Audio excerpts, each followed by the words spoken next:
ప్రజల జీవితాలను దేవుని వైపుకు త్రిప్పాడో ఈ రాత్రి మీరు చూడనే ఉన్నారు. And you know what's fascinating about all of this?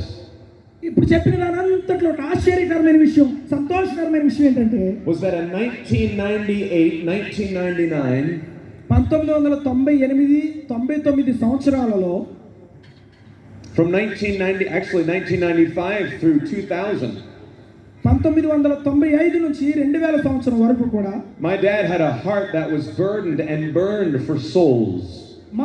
మా తండ్రి యొక్క హృదయము ఆత్మల పట్ల భారం కలిగి మండుతూ ఉండేది. And there was a man that took him underneath his wing and began to invest in him and train him as a soul winner. ఒక వ్యక్తి ఉన్నాడు, ఆయన నా తండ్రికి ఎంతగానో సహాయం చేసి దేవుని కొరకు ఆత్మలను ఏ విధంగా రక్షించాలి అని తర్ఫీదిస్తూ ప్రేమిస్తూ దేవునిలో బలపరిచాడు. And my father would travel with this man and go with him around the United States of America on the streets, passing out gospel tracts and telling people about Jesus. ఆ వ్యక్తితో నా తండ్రి అమెరికా దేశం అంతా కూడా అన్ని రాష్ట్రాల్లో తిరిగి సువార్త పత్రికలు ఇచ్చి దేవుని వైపుకు వారి జీవితాలను మార్చే క్రమంలో ప్రభు కొరకు పనిచేశాడు. That man was one of my dad's best friends. ఆ వ్యక్తి, నేను చెప్పబోయే ఆ వ్యక్తి నా తండ్రికి చాలా ప్రియమైన స్నేహితుడు. He was an evangelist. He was a preacher of the gospel. He traveled the world.